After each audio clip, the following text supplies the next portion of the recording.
আসসালামু আলাইকুম। আজকে আমরা একটা নতুন বিষয় নিয়ে আসছি। বিষয়টা হচ্ছে যে জ্ঞানের স্তর কতটি।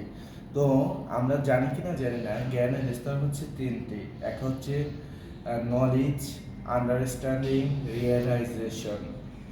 এর ভিতর সর্বনিম্ন স্তরটা হচ্ছে নলেজ, যেটাকে আমরা সাধারণত জ্ঞান বলি। আর এটাকেই হয়তো বোধহয় আমরা সর্বোচ্চ স্তর ধরে নিই। কিন্তু হচ্ছে কি, আমাদের যে বিবেক বুদ্ধি দিয়ে আমরা যে কাজটাই করি না কেন, এইটাই হচ্ছে নলেজ বা জ্ঞান।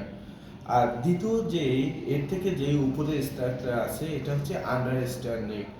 যেমন আমার আপন কেউ মারা গেছে, মারা যাওয়ার পর বা কেউ অসুস্থ হয়েছে বা কেউ বিপদে পড়ছে, এরকম হওয়ার পর যে আমাদের ভিতর থেকে যেটা আসে না, যেমন হঠাৎ কেউ মারা গেল, ইস, আমার চেঞ্জ হওয়া দরকার বা আমার পরিবর্তন হওয়া দরকার, এরকম যে বিষয়টা আছে, এটা হচ্ছে আন্ডারস্ট্যান্ডিং।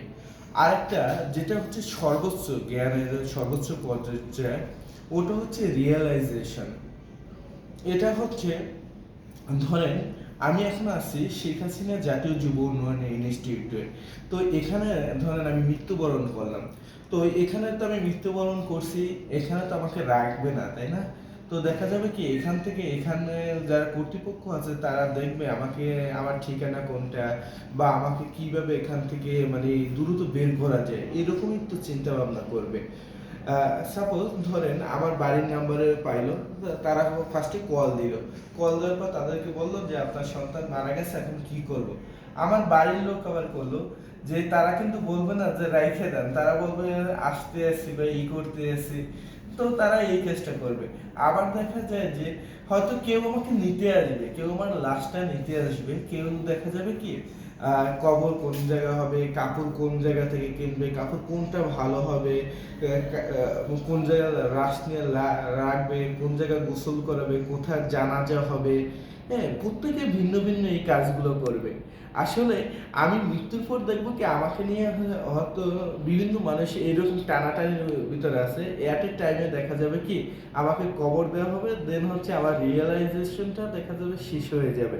আর এই জিনিসটি, এটাই হচ্ছে রিয়েলাইজেশন, যেটা আমাদের জীবন থাকতে আসে না। তো আমরা যদি ভাবি আমাদের কথা, আমাদের কোন জিনিসটা জ্ঞানের যে সর্বোচ্চ পর্যায়টা যদি আমরা যদি বাস্তবেও যদি পরিণত করতে পারি, তাহলে দেখা যাবে যে আমাদের জীবনে সুখ সমৃদ্ধিতে ভরা থাকবে। আর যতক্ষণ পর্যন্ত আমাদের রিয়েলাইজেশন জিনিসটা থাকবে না, শুধুমাত্র আমরা নলেজ নিয়ে থাকবো বা জ্ঞান নিয়ে থাকবো বা দ্বিতীয় পর্যায়ে আন্ডারস্ট্যান্ডিং নিয়ে থাকবো, তা ওই পর্যন্ত দেখা যাবে কি আমাদের হচ্ছে কি সুখ সমৃদ্ধির পিছনে আমরা দৌড়াবো। আমরা কেউ কিছু হলেই বলি যে এই লোকটা জ্ঞানী, এই লোকটার কাছ থেকে পরামর্শ নেব। কিন্তু আমরা যদি করে রিয়েলাইজেশনটা করি যে এই লোকটা জ্ঞান হতে পারে, তাহলে আমি কেন হতে পারবো না?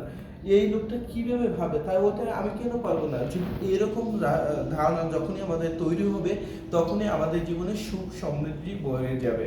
তাই আবারও লাস্টে বলে যায়, জ্ঞানের 3টি পার্ট থাকে, যারটার ভিতরে সর্বনিম্ন হচ্ছে নলেজ বা জ্ঞান, দ্বিতীয়টা হচ্ছে আন্ডারস্ট্যান্ডিং, তৃতীয়টা হচ্ছে রিয়েলাইজেশন। রিয়েলাইজেশন জিনিসটা যদি আপনার থাকে, তাহলে আপনার জীবনটা হবে সুন্দর থেকে সুন্দরতম। ধন্যবাদ সকলকে।